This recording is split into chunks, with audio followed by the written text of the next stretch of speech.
Natural hair colour కోసం చూస్తున్నారా? అయితే Anoos henna and black expert వాడండి. నమస్కారం. మాఘపురాణం 10వ రోజు పారాయణలోకి వచ్చాం. దిలీప మహారాజుకి వశిష్ఠ మహర్షి తెలియజేస్తున్నారు. మృగశృంగుడు ముగ్గురు స్త్రీలని రక్షించాడు. తర్వాత ఏమైంది? వివాహం చేసుకుందాము అనుకున్నాడు సుశీలని. వాళ్ళ నాన్నగారికి వాళ్ళకి తెలియపరిచాడు. ఈ ఫలానా వాళ్ళ అమ్మాయి ఆమె చనిపోయి మళ్ళీ బతికింది, నేను బతికించుకున్నాను, ఈమెనే వివాహం చేసుకుంటానంటే సరే వాళ్ళు వచ్చి ముహూర్తాలు అవి మాట్లాడుకుని మంచి మాటలు మాట్లాడేసరికి ఈ సుశీల స్నేహితురాళ్ళిద్దరు, అంటే ఈ మృగశృంగుని వల్ల జీవించిన ఇద్దరు కన్యలు ఉన్నారు కదా, వాళ్ళు ఏమన్నారంటే, నువ్వు మా స్నేహితురాలైన సుశీల్ని ఇష్టపడ్డావు, అమ్మాయి గుణాలు సద్గుణాలకి వివాహం చేసుకుంటున్నావు, మరి మా సంగతి ఏమిటి, మేమేమవ్వాలి, మమ్మల్ని కూడా ఈ ముహూర్తానికే నువ్వు వివాహం చేసుకో, మా ఇద్దరిని నిరాశపరచద్దని బలవంత పెట్టారట. కానీ ఆ కన్యలు మంకుపట్టు విడవలేదట. ఒకడు ఒక భార్యతోనే సంసారం చేయడం ధర్మయుక్తం, కానీ ముగ్గురు భామలతో కాపురం చేయటం తగని పని అని అతను నచ్చజెప్పబోయాడు. కానీ సరే, వాళ్ళంతా అక్కడ ఉన్నవాళ్ళు, ఆ ఊర్లో ఉన్న పెద్దవాళ్ళు, వివాహం జరిపిస్తున్నటువంటి పురోహితుడు, వాళ్ళు ఏమన్నారంటే, అట్లా ఏమి లేదు నాయన, వివాహం చేసుకోవచ్చు. పూర్వకాలం దశరథ మహారాజుకి ముగ్గురు భార్యలు, శ్రీకృష్ణుడికి ఏకంగా ఎనమండుగురు వివాహక భార్యలే కదా ఆయనకి. ఆదిశంకరునికి కూడా గంగా గౌరి అని ఇద్దరు భార్యలు ఉన్నారు, పరమేశ్వరుడికి కూడా. వాళ్ళకి లేని అభ్యంతరం నీకెందుకని బలవంత పెట్టేశారు కదా. సరే, ఇతను ఏం చేశాడు, ఒప్పుకున్నాడు. వచ్చిన పెద్దలు కూడా, అయ్యా నీ వల్ల జీవించారు వీళ్ళు, వీళ్ళతో పాటు నీ భార్య ఉందనుకో, కానీ నీ రుణాన ఉండిపోతారు, వివాహం చేసుకోమని చెప్పేశారు కల్లా. సరే, ఇక వాళ్ళు ఎంతసేపు ఏడుస్తుంటే నీకేం జైలు లభిస్తుంది, నీ మీద ప్రేమతోటి ఉన్నారు వాళ్ళు, నీ వల్లే బతికేం కాబట్టి అని నచ్చ చెప్పాక ఆ ఇరువురు కన్యకల్ని కూడా పెళ్లి చేసుకున్నాడు. ముగ్గురు భార్యలతోటి చాలా సంతోషంగా హాయిగా ఉన్నాడు. ఆ మాఘస్నాన ఫలితం వల్లే అతనికి ముగ్గురు భార్యలు లభించారని వశిష్ఠ మహర్షి చెప్తున్నారు. మాఘస్నానం చేస్తే ముగ్గురు వస్తారని మాత్రం అనుకోకండి, చాలా ప్రాబ్లమ్స్ వస్తాయి, ఈ కాలం పాతకాలం కాదు కాబట్టి. సరే, ఇప్పుడు ఈ వివాహాలు ఎన్ని విధాలు ఏమిటి అని ఆయన అడిగేసరికల్లా అప్పుడు అడిగాడనమాట, ఇదేమిటి వివాహం, వీళ్ళు ముగ్గురు కన్యకల్ని ఒకేసారి చేస్తున్నాడు. వివాహాల గురించి దిలీప మహారాజు వశిష్ఠ మహర్షిని అడుగుతున్నాడు, అసలు వివాహాలు ఎన్ని విధాలు, వాటి సంగతి ఏమిటని అడిగితే వివరాలు చెప్పమంటే, వివాహాలు 8 రకాలు: బ్రాహ్మము, దైవతము, ఆర్షము, ప్రాజాపత్యము, అసురము, గాంధర్వము, రాక్షసము, పైశాచికము. వరుని ఆహ్వానించి సాలంకృత కన్యాదానం చేసేది బ్రాహ్మమట. యజ్ఞం కొరకు యజ్ఞం చేయించేవాడికి పిల్లనిచ్చి పెళ్లి చేయటం దైవత్వం అంటారు, దైవతం. 2 గోవుల్ని తీసుకుని కన్యకనిచ్చి పెళ్లి చేయటాన్ని ఆర్షం అంటారు. వీరిద్దరూ కలిసి కాపురం చేయండి అని శాసించే వివాహము ప్రాజాపత్యం, రాజుల కాలాల్లో జరిగేది ఇట్లా. తర్వాత వరుణించి ధనం పుచ్చుకుని కన్యనిచ్చి పెళ్లి చేయటం ఆసురము. అంటే మనకి ముందు తరాల్లో జరిగినటువంటి కన్యాదాన ప్రక్రియ ఇలాంటిది అయ్యి ఉండొచ్చు. ఒకరినొకరు ప్రేమించుకుని వివాహం చేసుకోవటాన్ని గాంధర్వం అంటారు. బలాత్కారంగా కన్యను తెచ్చుకుని వివాహం చేసుకుంటే రాక్షసం. మోసగించి కన్యను తీసుకుపోయి చేసుకునే పెళ్లిని పైశాచికం అంటారు. ఇవి అక్కడక్కడ జరుగుతున్నాయిలేండి, బలాత్కారాలు, పైశాచిక వివాహాలు జరుగుతున్నాయి. గాంధర్వ విధి వివాహాలు కూడా మనకు కనపడుతూనే ఉన్నాయి కదా. అయితే ఇది అధమాధమ పద్ధతులట. పాణిగ్రహణం, పాణిని చెయ్యిని ఇచ్చి పెళ్లి చేసుకుంటారు కాబట్టి, అంటే చెయ్యి అందించి వివాహానికి తీసుకెళ్తారు కాబట్టి పాణిగ్రహణం అంటారు. ఈ అష్టవిధ వివాహాలలో మొదటి 4టిని అందరూ ఒప్పుకుంటారు, కానీ అసుర, గాంధర్వ, రాక్షస, పైశాచిక వివాహాలు శాస్త్రసమ్మతమైనవి కావు. రాజుల కాలంలో ఇలా చేయబడేది గాంధర్వ వివాహం, రాజులు వాళ్ళు చేసుకునే వాళ్ళు తప్ప సామాన్య ప్రజానీకం ఎవరు మేము గాంధర్వ విధిని వివాహం చేసుకున్నామంటే అప్పటి కాలం ఒప్పుకునేది కాదట. ఇప్పుడు కూడా అదేమంత మంచిది కాదు, సేఫ్ కూడా కాదు. అయితే సత్ప్రవర్తనతోటి భగవంతుణ్ణి చేరాలంటే గృహస్థాశ్రమ ధర్మం ఒకటే మార్గం. దంపతులిద్దరూ పరస్పర ప్రేమానురాగాలతో ఉండటం, ఉన్నదాంతో సంతృప్తి పొందటం, గౌరవ మర్యాదలు మన్ననలతోటి ప్రవర్తించటం, అతిథి సత్కారాలు చేయటం, దైవభక్తిని కలిగి ఉండటం ఇత్యాది సద్గుణ సంపన్నమైతే అయినదైతేనే సరైన గృహస్థాశ్రమ ధర్మంగా చెప్తారు. మృగశృంగుడు పరిణయమాడిన ముగ్గురు కన్యలు కూడా ఉత్తమ పతివ్రత లక్షణాలు ఉన్నవాళ్ళు, చాలా బుద్ధిమంతులుగా ఉండేవాళ్ళు. కాబట్టి ఆయన సంసారం 3 పువ్వులు 6 కాయలుగా నడిచింది. వాళ్ళు అట్లా గృహస్థాశ్రమ ధర్మాలు పాటించి సుఖించారు. మృగశృంగుడు మిగిలి సుఖంగా ఉన్న కాలంలోనే అరమరికలు లేకుండా ఉంటూ ఉండగా దాని ఫలితాన్ని అనుభవించే సమయం ఆసన్నమైంది. మృగశృంగుడి భార్యల్లో ఒకరైనటువంటి సుశీల, అంటే మొదట ఆయన ఎవరిని పెళ్లి చేసుకోదలుచుకున్నాడో ఆ అమ్మాయి గర్భం ధరించింది. చాలా సంతోషించారు. మృకండు అనే పేరు పెట్టారు. పిల్లవాడు మగ పిల్లవాడు కలిగారు. ముగ్గురు తల్లులు మృకండుని ఎంతో ముచ్చటగా చక్కగా చూసుకునేవాళ్ళు. దినదిన ప్రవర్ధమానంగా పెరిగాడు. పువ్వు పుట్టగానే పరిమళిస్తుందన్నట్టుగా మృకండు తల్లిదండ్రుల పట్ల, పెద్దల పట్ల గౌరవ మర్యాదలతోటి, వినయ విధేయతలతోటి మెలిగేవాడు. అందరినీ ఆకర్షించేవాడు, పెద్దల్ని మురిపించేవాడు. కాలగమనంలో పిల్లవాడికి 5-6 సంవత్సరాలు నిండినాయి. ఉపనయనం చేసి విద్యాభ్యాసానికి గురుకులానికి పంపించారు. గురుకులంలో కూడా అతను ఉత్తమ విద్యార్థిగానే ఉన్నాడు. చక్కగా సకల శాస్త్రాలు నేర్చుకుని సకల సద్గుణ సంపన్నుడుగా తయారయ్యాడు. యుక్త వయసు వచ్చేసరికల్లా శాస్త్రకోవిదుడుగా అయ్యాడు. అన్ని శాస్త్రాలు చదువుకున్నాడనమాట. సరే వీళ్ళు ఏం చేశారు, యుక్త వయసు వచ్చాక ఈ మృకండుడికి అతని తల్లిదండ్రులు మరుద్వతి అనే కన్యని ఇచ్చి వివాహం చేశారు. అప్పటి నుంచి గృహస్థాశ్రమాన్ని స్వీకరించాడట. మృగశృంగుని యొక్క మిగిలిన ఇద్దరు భార్యలకి కూడా సంతానం కలిగింది, మగపిల్లలు కలిగారు. ఈ మృకండుడి విషయమే మనకి ప్రత్యేకంగా చెప్తారనమాట. వాళ్ళను కూడా ఇట్లాగే శాస్త్రపారంగతులుగా, పండితోత్తములుగా తీర్చిదిద్ది వాళ్ళకు కూడా వివాహాలు జరిపి కుటుంబ పరివారం అంతా మాఘమాస నదీ స్నానాలు, పూజలు ఇత్యాదులన్నింటినీ విధిగా నిర్వహించేలాగా కట్టడి చేసి ఉంచుకున్నాడట మృగశృంగుడు.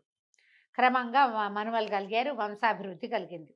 శేష జీవితం అంతా చాలా సంతోషంగా ఉండి భగవత్ సాన్నిధ్యంలో గడపటం కోసం అడవికి పోయి తపస్సు చేసుకోవటం మొదలుపెట్టాడు. ఆయన వానప్రస్థాశ్రమం లాంటిది స్వీకరించాడు. మహావిష్ణువుని ప్రసన్నం చేసుకున్నాడు. తర్వాత శ్రీహరి కృపకు పాత్రుడై వైకుంఠ ప్రాప్తిని పొందాడు. సరే, ఈ రకంగా మాఘమాస నదీ స్నానాల వల్ల ఆయనకి తను కోరుకున్న కన్య లభించింది. కన్యతో పాటు మరిద్దరు కన్యకలు లభించారు.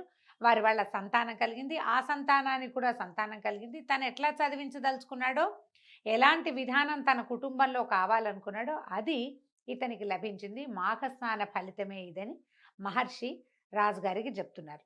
క్రమంగా ఏమైంది, ఇతను జ్యేష్ఠపుత్రుడైన మృకండు గురించి చెప్తున్నారు. తండ్రి అయిన మృగశృంగుడు అడవికి వెళ్ళిపోయిన తర్వాత మృకండుడే ఈ సంసార భారం అంతా మోసేవాడట.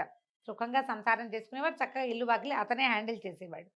కుటుంబంలో ఏ అశాంతి లేకున్నా కూడా మృకండుడికి ఒక విచారం పట్టి పీడిచేది. అతనికి సంతానం కలగలేదు. చాలా కాలం పట్టిందట.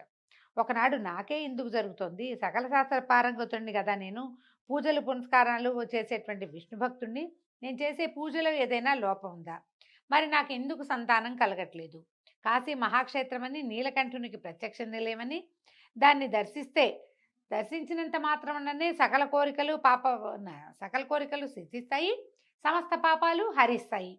కాబట్టి అనేక మంది కాశీ విశ్వనాథుని దర్శించి తమ అభీష్టాలు నెరవేర్చుకున్నారు. కాబట్టి నేను కూడా సతీ సమేతంగా వెళ్ళి కాశీ విశ్వనాథుని దర్శనం చేసుకుంటాను. నా సంతానం కావాలన్న నా కోరిక అక్కడికి వెళ్ళాక తీరుతుందని భావించి ఏదో ఏర్పాటు చేసుకుని అతను కాశీ ప్రయాణం చేశాడట. ఆ రోజుల్లో కాశీకి వెళ్ళాలంటే నరకయాతన ఉండేదట. కాశీకి పోయినవాడు కాటికి పోయినవాడు ఒకటేననేవాళ్ళు. పైగా మన వాళ్ళు కాశ్యాంతు మరణాన్ముక్తి అని ఒక వాక్యం చెప్పుకుని ఆ కాశీలో మరణించటానికే వెళ్ళేవాళ్ళు కూడా జాబితాలు కూడా చాలా ఉండేవి అప్పట్లో. దీనికి కారణం ఏంటంటే మార్గమధ్యంలో దట్టమైన అడవి ప్రదేశం, కాలినడకన వెళ్ళాలి, క్రూర మృగాలు ఎక్కువ, విషపూరితమైనటువంటి క్రిమికీటకాలు, తర్వాత ఆహారం లభించేది కాదు, రోజుల తరబడి నడవాల్సి వచ్చేది. ఆనాటి కాశీ ప్రయాణం అత్యంత ప్రమాదభరితంగా ఉండేది. ఒకవేళ ఎవరైనా వెళ్ళి తిరిగి వస్తే కాశీ నుంచి పునర్జన్మ ఎత్తినట్టని బ్రహ్మరథం పట్టేవారట ప్రజలంతా. సరే, అతి కష్టం మీద ఆ అడవినంతా దాటి మృకండు మరుద్వతి సమేతుడుగా కాశీ పుణ్యక్షేత్రానికి చేరుకున్నాడు. కుటుంబాన్ని కూడా తీసుకెళ్ళాడు. కాశీ పుణ్యక్షేత్రం పవిత్ర గంగానదీ తీరంలో ఉంది. ప్రశాంతంగా ప్రవహిస్తున్నటువంటి ఆ పవిత్ర గంగానదిని చూడగానే మృకండు ప్రశాంత చిత్తంతో అక్కడ ప్రసిద్ధి చెందిన మణికర్ణికా ఘట్టంలోని కాలకృత్యాలు, స్నానాదులు చేసుకుని విశ్వేశ్వరుణ్ణి దర్శించాడు. పరమానందం కలిగింది. తన జన్మ ధన్యమైపోయింది అనుకున్నట్ట. కైలాసంలో ఉన్న పరమేశ్వరుని చూస్తున్నట్టే భావించి ఎంతో సంతోషించాడు. సరే, అపుత్రస్య గతిర్నాస్య అని నీకు తెలియదా బాబా స్వామి, పుత్రులు లేని వాళ్ళకి పున్నామ నరకం వస్తుంది, నన్ను అందులో పడేయద్దు, నేను చేసిన తప్పే ఉంది, అన్నీ బాగున్నాయి కానీ సంతానం కలగటం లేదు అని పరిపరి విధాలుగా ప్రార్థించాడు. సరే, అక్కడి నుంచి ఏం చేశాడు మృకండు, అక్కడ ఒక శివలింగాన్ని ప్రతిష్ఠ చేసి కాశీనగరంలో మృకండేశ్వర లింగం అని నామకరణం చేశాడు. భార్యతో కూడా ఎదురుగుండా ఇంకొక లింగాన్ని ప్రతిష్ఠ చేయించాడు. సంవత్సరం వరకు కాశీలోనే విశ్వేశ్వర సాన్నిధ్యంలోనే ఉన్నాడట. ఒకనాడు పవిత్ర గంగా నదిలో స్నానం చేయడానికి 3 తల్లులతో సహా బయలుదేరాడట. ఇతను విశ్వేశ్వరుని దర్శించుకుని ప్రార్థిస్తూ అక్కడి నుంచి చూస్తున్నాడు అనమాట. అందరూ చూస్తుండగానే అక్కడి నుంచి వెళ్ళి స్వామిని దర్శించారు. వెళ్ళి అక్కడికి వెళ్ళేసరికల్లా ఈ దేవాలయంలో 3 తల్లులు ఒకేసారి ప్రార్థిస్తున్న వాళ్ళు ప్రార్థిస్తున్నట్టే నమస్కార ముద్రలోనే కింద పడిపోయి మరణించారు. తల్లులు పోవటంతో చాలా దుఃఖపడిపోయాడట. సరే ఏం చేస్తాడు, విధిని తప్పించుకోలేం కదా, యథావిధిగా కాశీనగరంలోనే తల్లులకి దహన సంస్కారాదులు కావించాడు. ఎంతకాలము సంతానం కలగట్లేదని ఇది అయిన తర్వాత తనకి సూతకం అది తీరిపోయిన తర్వాత ఎంతో కాలం తపస్సు చేశాడు. చేయగా చేయగా చేయగా చేయగా ఎప్పటికో పార్వతీ పరమేశ్వరులు ప్రత్యక్షమయ్యారట. అప్పుడు ఈయన మా జన్మ ధన్యమైపోయింది తల్లి తండ్రి అని ఇద్దరి ఆది దంపతులు ఇద్దరికి అనేక నమస్కారాలు చేసి చాలా సంతోషించి ప్రార్థనల్ని ఆలకించండి, నాకు సంతానాన్ని ప్రసాదించండి అని అడిగేసరికల్లా సరే ఇప్పుడు వీళ్ళు ఏం చెప్పారు చూడండి. పుత్ర సంతానాన్ని కలిగించమని అడిగారు. అడిగితే ఈ మృకండుని ప్రార్థనలు విన్నటువంటి పరమేశ్వరుడు, మృకండుడా నీ కోరిక తప్పక నెరవేరగలదు, కానీ ఒక్క షరతు, మీకు 16 సంవత్సరాల అల్పాయుష్కుడైన పుత్రుడు కావాలా, కలకాలము వైధవ్యాన్ని అనుభవించే పుత్రిక కావాలా అని అడిగారు. ఇద్దరు ఆశ్చర్యపోయారు. భార్యాభర్త మరుద్వతి మృకండ దంపతులు ఆలోచనలో పడ్డారు. కాసేపు ఆలోచించుకున్నాక, ఇంత పరీక్షిస్తావా ప్రభు, పచ్చగా లేని పిల్లని కంటి ముందు ఉంచుకుని ఏం సంతోషం, పోని చక్కగా పెరుగుతున్న పిల్లవాడు చనిపోతాడని తెలిస్తే ఏం సంతోషంగా ఉంటుంది. మన సంతానం మన కళ్ళ ముందే ఏ శోభలు లేకుండా ఉన్నా బాధగానే ఉంటుంది, మరణించినా మహాకష్టం, అది మహాకష్టం కదా. ఈ కష్టాన్ని ఎట్లా నేను ఇది చేయగలుగుతాను, నువ్వు నన్ను పరీక్షిస్తున్నావు, నా పూర్వజన్మ సుకృతం వల్ల నాకు జ్ఞానోదయం అయింది, నాకు బుద్ధి వచ్చిన దగ్గర నుంచి నిన్నే ప్రార్థిస్తున్నాను కదా. నేను శివ పూజ ఏనాడు వదిలిపెట్టలేదు, విష్ణు పూజతో పాటు శివ పూజ కూడా చేశాను, వచ్చి కాశీవాసం కూడా చేశాను, నీకోసం ఇంత తపస్సు చేశాను కదా అని బాగా దుఃఖపడి, సరే నువ్వు అడిగావు కాబట్టి కాలకాలము వైధవ్యంతో కుంగి కురిసించిపోయే కుమార్తె కంటే అల్పాయుష్కుడైన పండితుడైన కుమారుడే మేలు, కాబట్టి మాకు పుత్రుని ప్రసాదించమని కోరుకున్నారు. సరే పరమేశ్వరుడు అట్లాగే అవగాక అభీష్ట సిద్ధిరస్సు అని వీళ్ళని ఆశీర్వదించి ఆది దంపతులు ఇద్దరు అంతర్ధానం అయిపోయారు. పరమేశ్వరుని అనుగ్రహం వలన మృకండుని భార్య మరుద్వతి ఒక మంచి శుభముహూర్తాన ఒక పిల్లవాడికి జన్మనిచ్చింది. ఆ పుత్రోదయాన్ని చూసి ఎంతో సంతోషించాడట మృకండు.